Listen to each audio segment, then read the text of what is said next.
Dear colleagues, good morning. I hope you enjoyed last evening, whether it was in the conference dinner or in another setting, and I hope that you are well awake for the second day of our conference. I would like to check if you're awake before we start. So please stand up. And don't worry, you won't need to dance. It's rather simple. I'm gonna ask you some questions. If for you the answer is yes, you stay up.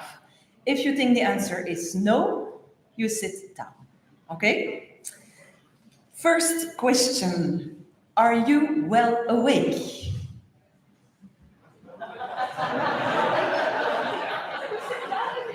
Okay. If it is yes, you stay up. If you are not yet awake to the fullest, take a seat. Okay, I see some people who need to be shaken a little bit.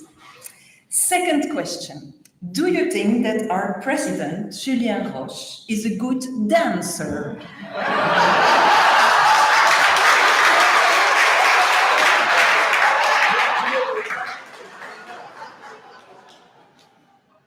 Seems to be okay. My third question for you. Is the LIBER conference the best conference of the year? Yes. I really have to get you down because we need to start. So I think it will work with this one. Do you think that the Belgian football team is the best team in the world?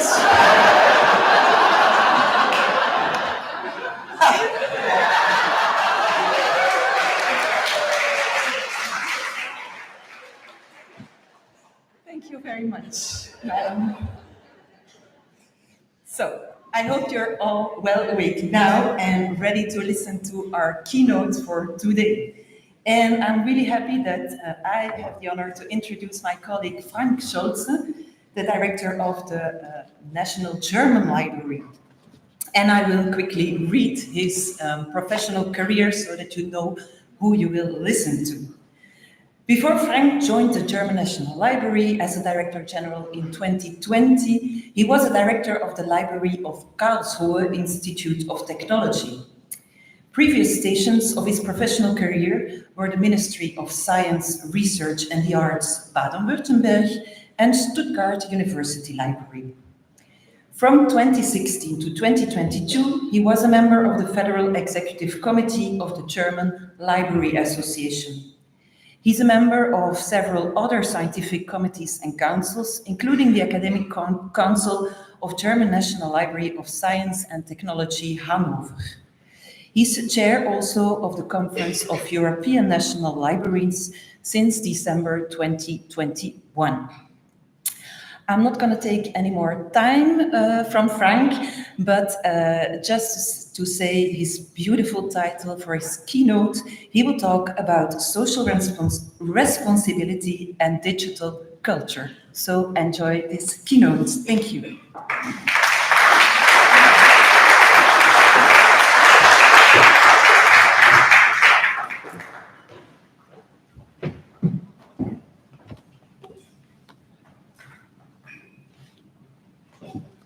Thank you, Sarah, and good morning. I'm really happy to be here, and thank you that so many of you came in so early after this beautiful dinner we had last night.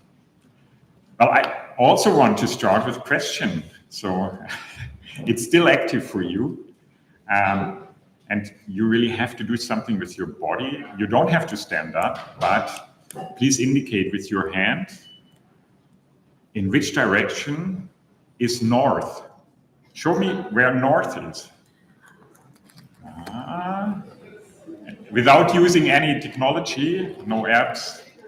Yeah, well, it's some point there, some there. The majority, yeah, and some don't dare to do anything. Yeah. No, it's not bad. It's not bad actually. Actually, north is this direction. Yeah, but I had to look it up. I didn't know when I entered the room. I had to look it up. the point here is a totally different thing. The point here is we are really trained to see spatial directions from our point of view. You call it idiocentric. So we are determining where things are. And so we're not really used to using a so-called allocentric system like the spatial directions, like the celestial directions, in order to orient ourselves. You all know this when people say, well, you see it on the right-hand side of the slide here. And I mean, this side, from your side, it's the left side. So this is a fundamental thing. And actually, it was discovered by scientists, Daniel Haun and his team from the Max Planck Institute for Evolutionary Anthropology.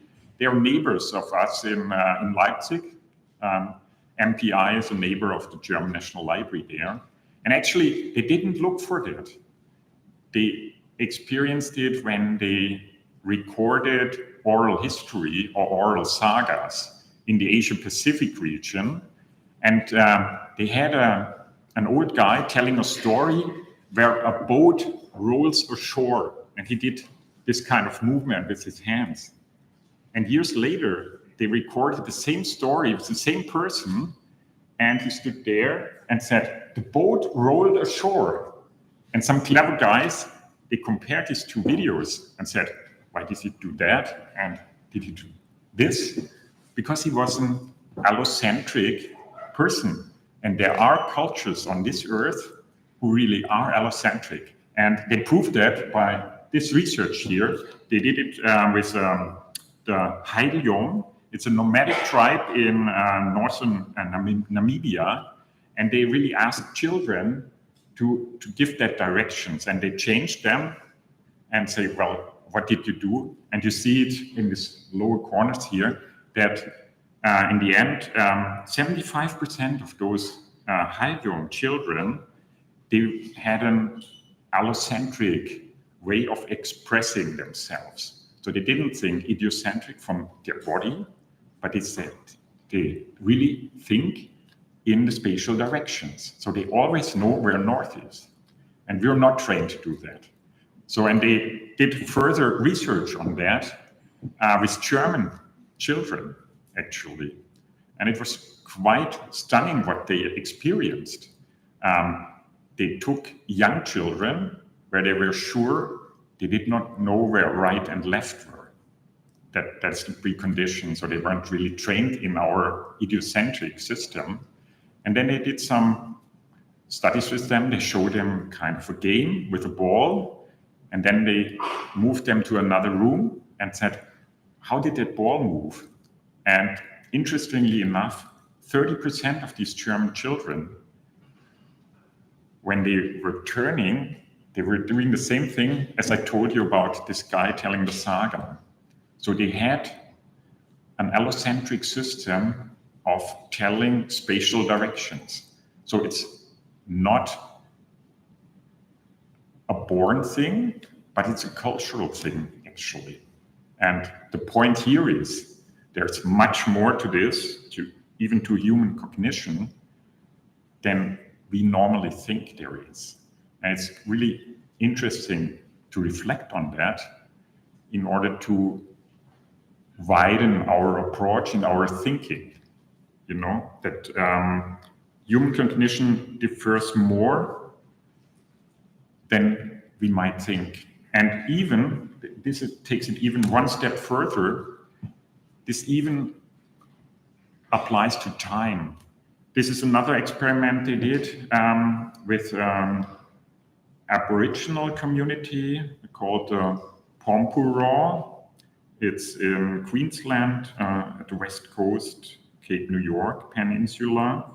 And actually, they ordering time from east to west. So they don't do it like we do normally, from left to right. They order time east to west. So even time is relative when you perceive it from a different culture. But my point here about libraries is we have to be aware of this, because normally in Western countries, we really like to be idiocentric. That's a good thing in a way, but if you take it too far, and you all know what I mean, it hinders your thought, it hinders cooperation, and it hinders everything, and it makes the world a worse place.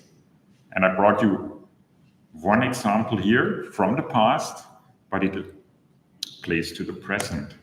You all might know Lewis Carroll, Through the Looking Glass, famous book, and you know Humpty Dumpty, the speaking egg. And he says here, when I use a word, it means just what I choose it to mean, neither more nor less. And Alice says, the question is whether you can make a word mean so many different things. And Humpty Dumpty says, the question is which is to be mastered, that's all.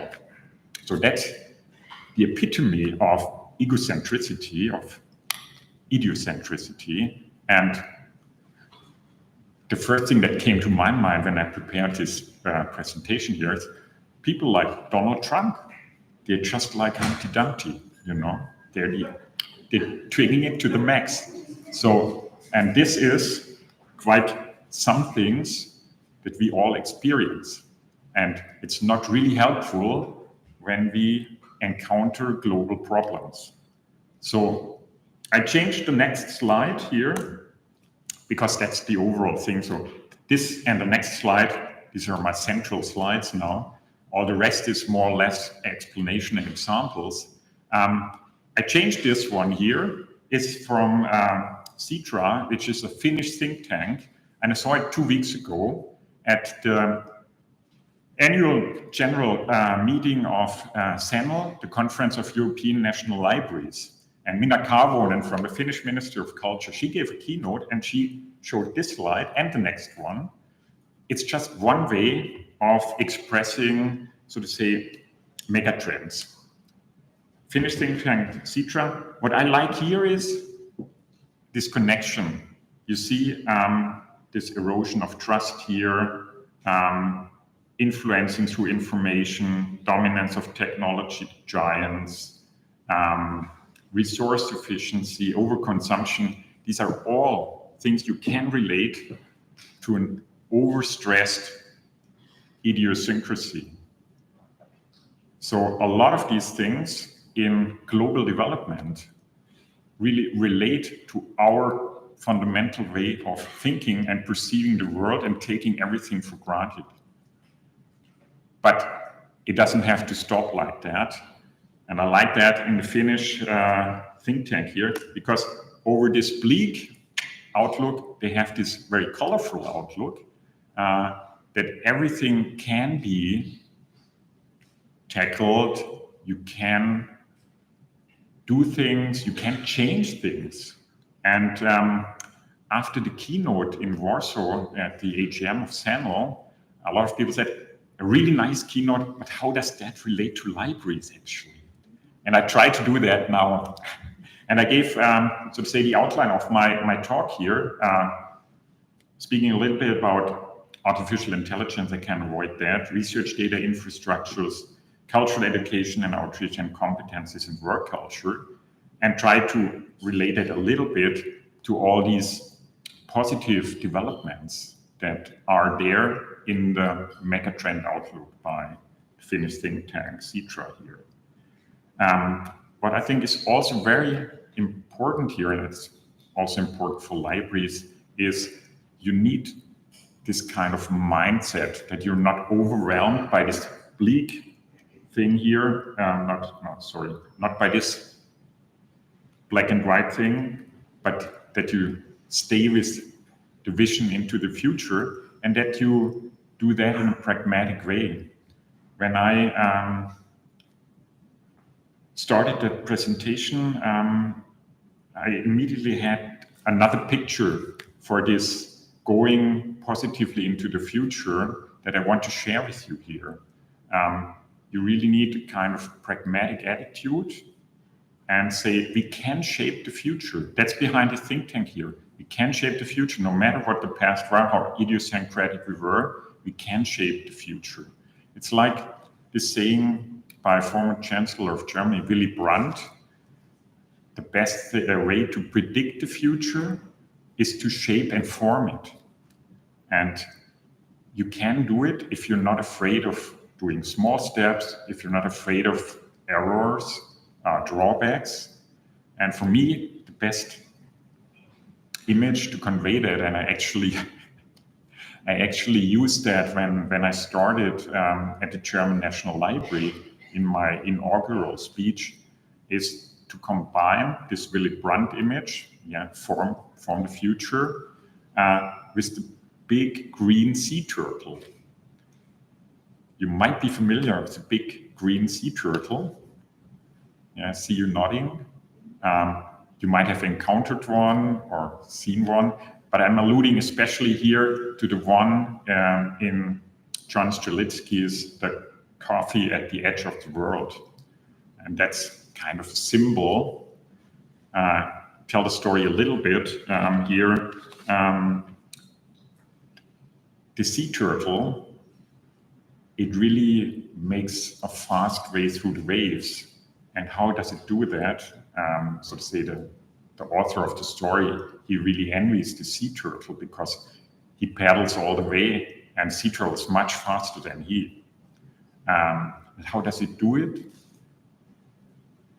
It goes with the waves. It just paddles fast when the wave is in favor of her, and when the wave is against her, she just paddles to keep on the place where she is. And that's important.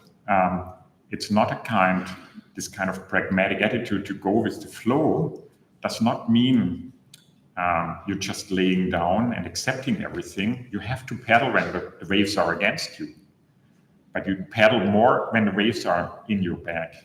So if you do that, I think you can really paint that colorful picture here, where you see digital Bildung, education, ways of influencing, rules for the data economy, and sustainable lifestyles.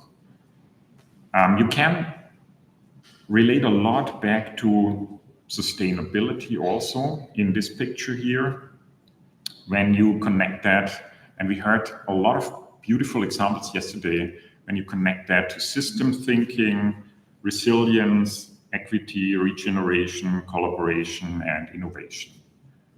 So these are, so to say, the value set to really go with that. And if you have this value set, it's like the aim for the sea turtle, You know where you're paddling at, and you know when to paddle a little bit faster and when just to hold your position.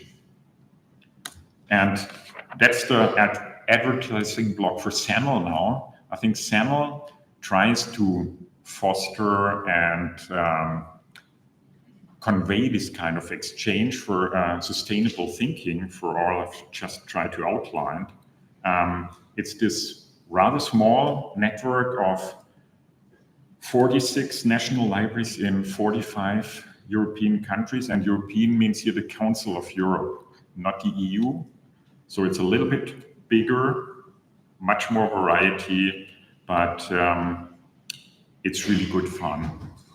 And SANL tries to address the outlines I just gave you, artificial intelligence. We will see a few examples about that. Books and audiences, this is cultural exchange and outreach. I will not talk or give so many examples here about equality, diversity, and inclusion, but they're all in the program here. And we have national libraries as data infrastructures. So to combine data infrastructures with all I have just said is really important, because data infrastructures, it's not about just technology, it's also about mindset, about paddling at the right time, about collaboration, about resilience, and all these things, about sustainability. And you have to try to bring that together. I don't tell a lot about so what's the difference between the dialogue forums and the working groups. Working groups are internal things of SANL. The dialogue forums are where we work together with other organizations. I'll say a little bit more later on here.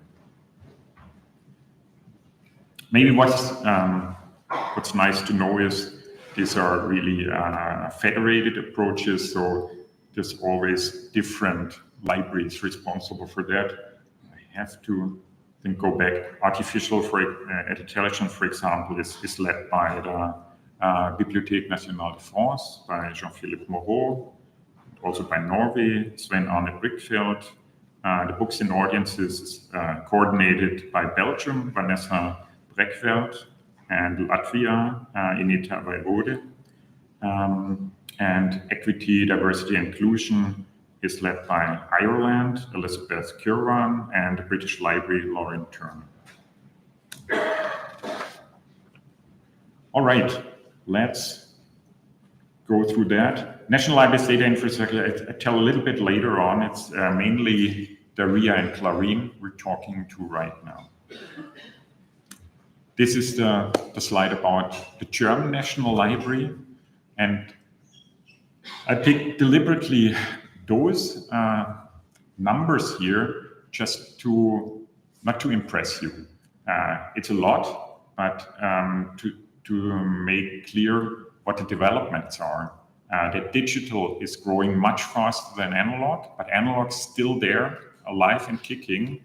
So it's growing about 900,000 analog, but 2.6 million digital items each year. So that means in 5 years, we've gone from 20 to 30% digital in the collection, which is really huge. And it will continue to be like that, maybe even accelerate. What is the drawback here? Otherwise, you could say that's global open access. If you just put good access to these collections, we don't have to talk anything about anymore. Less than 20% of this 15 million that are digital right now in our collection, less than 20% have really licenses where you can access from outside the locations of the German National Library. And I think that's true for most national libraries in the world. With Norway being the really splendid example, because they can give access to all their digital collections, but they're paying for that, and Germany can't afford to do that. We're too poor or not willing to do that. Yeah, that's the problem here. All right, now let's go to these examples. First, research data infrastructure, then AI, and then outreach. I started here, research data infrastructure, to enforce what I just said.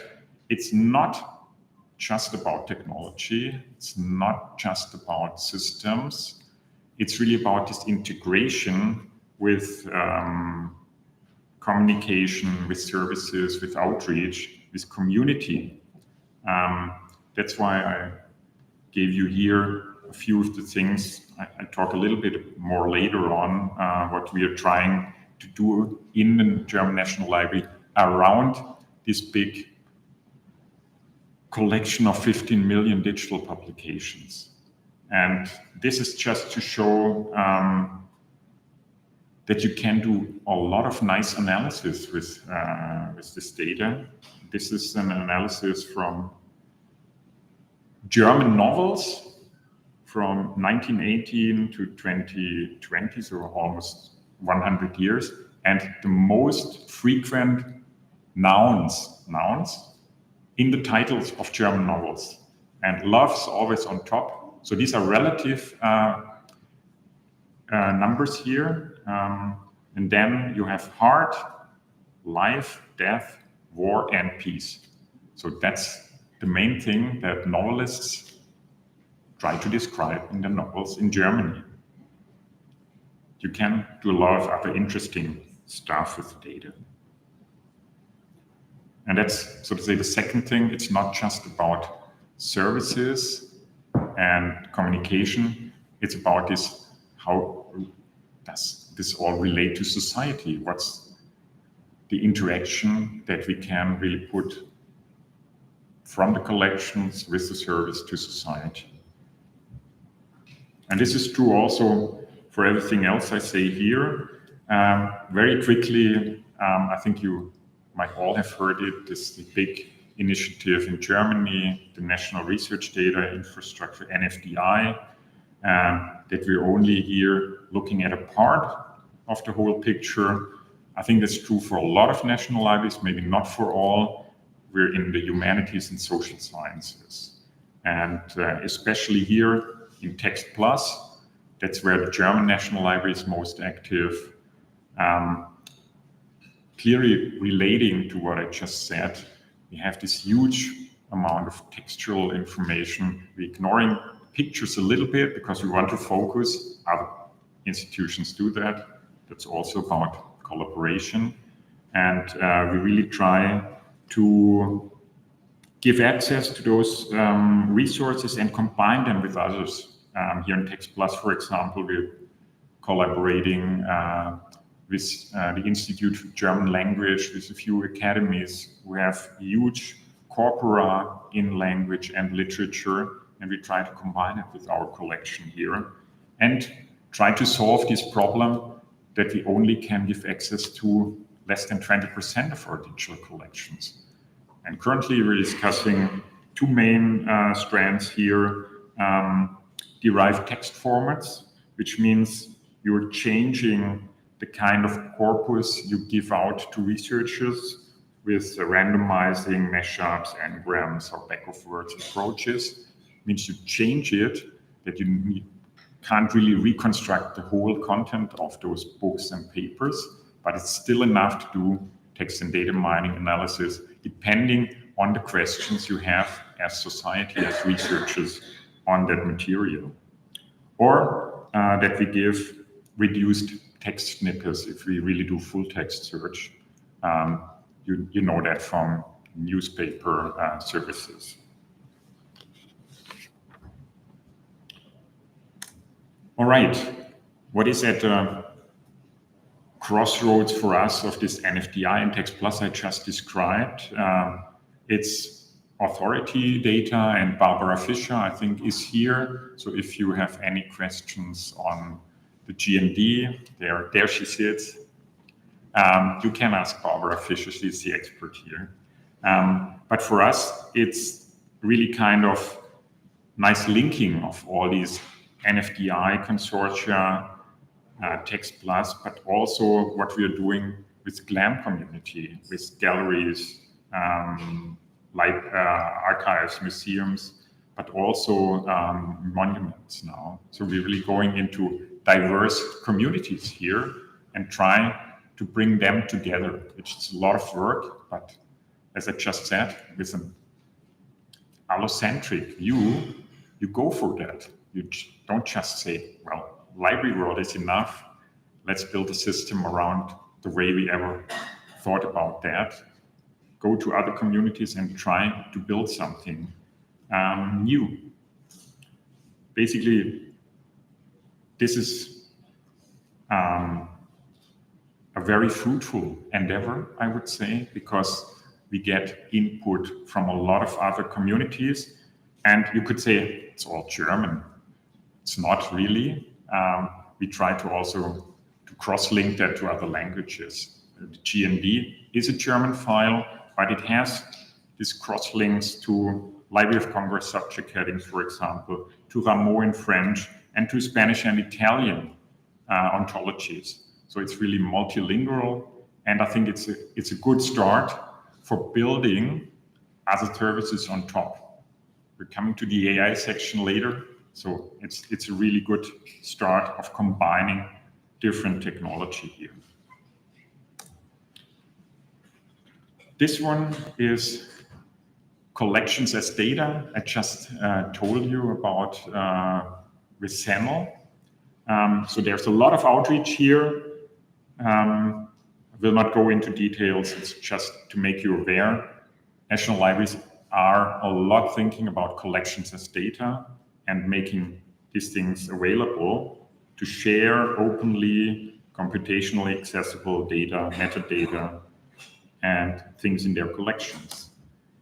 And this is quite concrete. What are the next steps in this collections as data working group? And I won't go to all of the details here because otherwise we're running out of time. Just saying one thing about this last icon here, CoreUp. That's a new corpus analysis platform from the Institute for German Language, and we'll try to get some of our collections into this corpus analysis platform because it's richer, gives more multi-annotated and multi-perspective access to these collections here. All right, let's leave research data infrastructure, come to AI, and I try to speed up a little bit. What you see here is that's reality. That's an avatar. It's AI generated moderator in a German local news TV channel from Duisburg.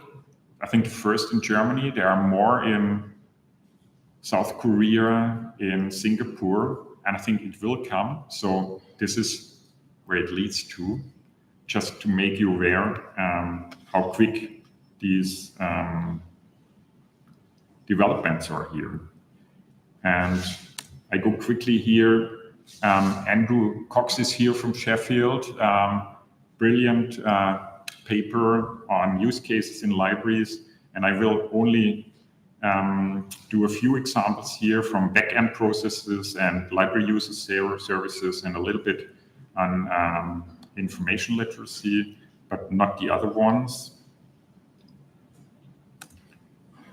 And this is, I think, also just for taking away, and it's more or less a wrap up of what we heard yesterday in one of the sessions on AI.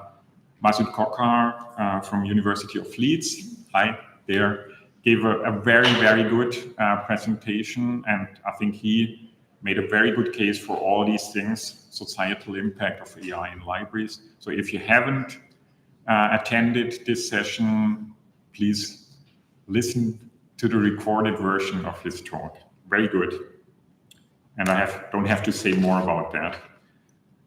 That's a key slide for us as a national library, maybe not for you, but it has a lot of potential for the future. That's automatic indexing, subject indexing right now, with the Finnish, so to say, open source framework ANIF.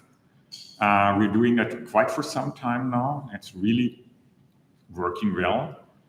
And next big step in culture and mindset for us is to transfer that to formal indexing, to cataloging. And it's really huge. Ask any librarian in your libraries about cataloging manual items. So that will be for us the challenge in the next few years to roll that out. Just a few more examples here. We heard it also in a session on AI, user services, chatbot development, but now the promise of integrating that with catalogs. I think the big promise here is retrieval augmented generation. This is the way to go, and to combine things. You don't have to invent everything. You don't have to form large language models yourself. You can just combine it also with small language models. We're going for that approach here with L3S Hanover. And another one, which is, I think, important and hopefully will come about this year, is this Coral project.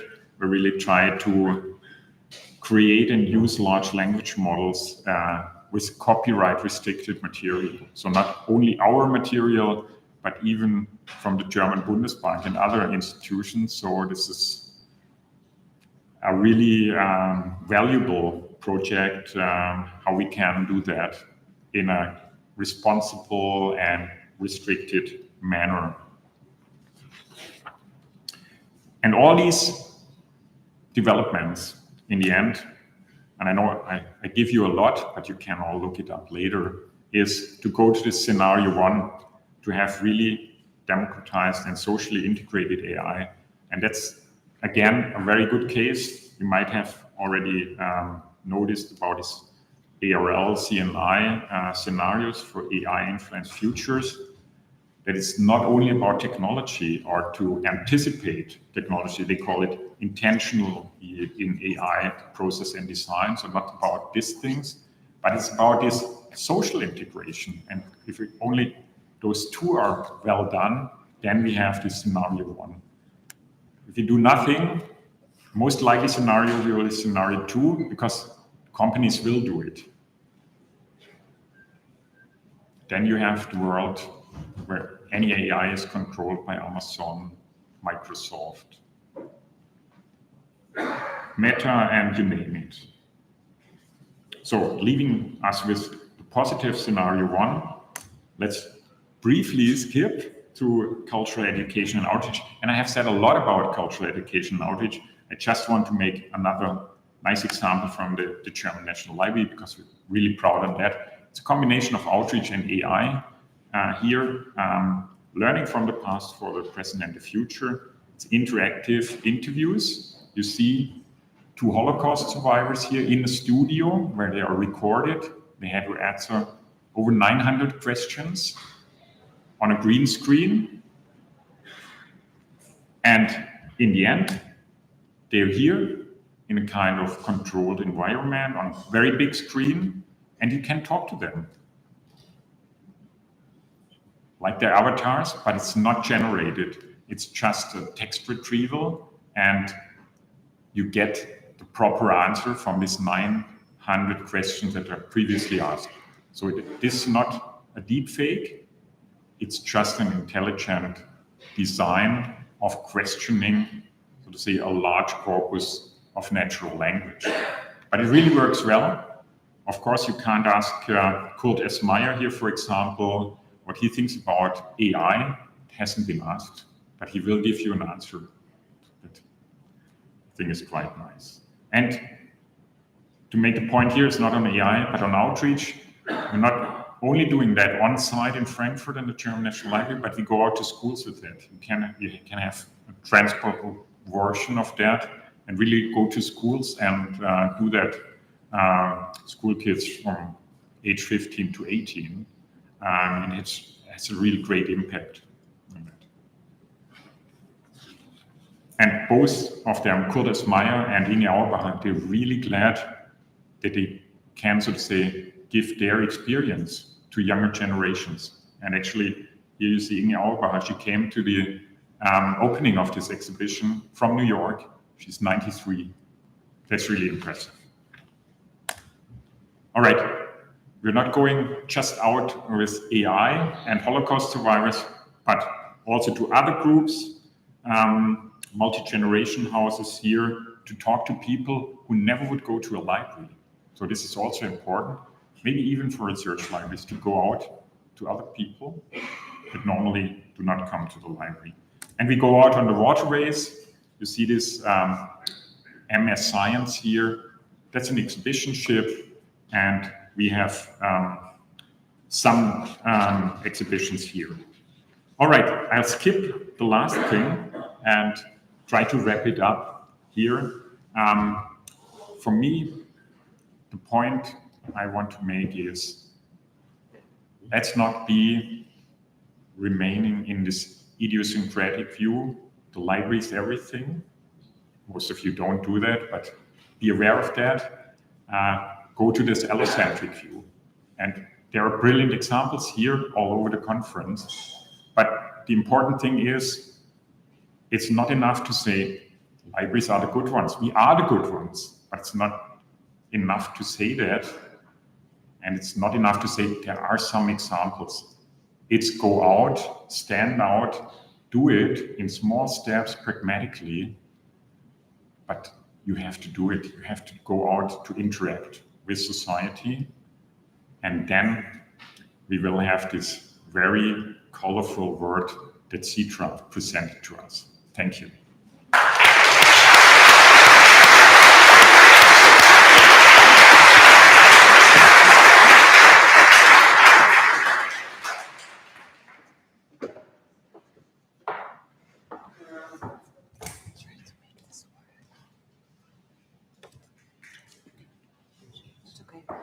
Thank you very much, Frank. I wanted to quickly wrap up your inspirational presentation, but that's a little difficult. You took us from Namibia to Queensland to Finland to Singapore to Germany, and now we're back in Limassol. You taught us about Humphrey Dumphrey, the sea turtles, Donald Trump, and also a little bit about libraries. But I think everyone will be able to pick something out of this presentation to reflect on, to discuss on, to dialogue, and I think that is the most important of this kind of conferences. So thank you very much. I have a surprise for you.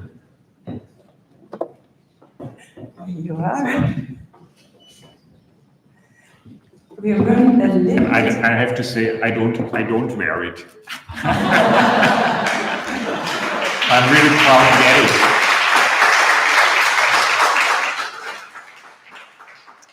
We're running a little bit out of time, but I think we can have one question maybe. Frank is here until tomorrow, so you can discuss with him whenever you want. But is there someone who has a burning question?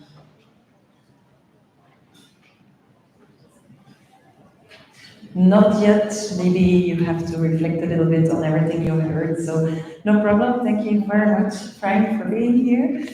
And before you all leave, I have some practical announcements. Where is my paper? First of all, unfortunately, there is not yet a coffee break. It's a little bit later.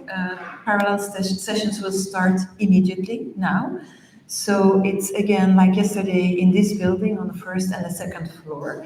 So please go there. And then during the coffee break, which is again in the other building and the courtyard, please also visit the poster sessions. As Giannis told us yesterday, there's a lot of work behind the posters. Take a look at the sponsor tables also and have a coffee and a chat. And then one more last practical thing. The meeting of participants this afternoon starts at 4:45. Please be really on time. Okay? That was it for this morning. Wish you a fruitful day and interesting exchanges. Thank you very much. Bye-bye.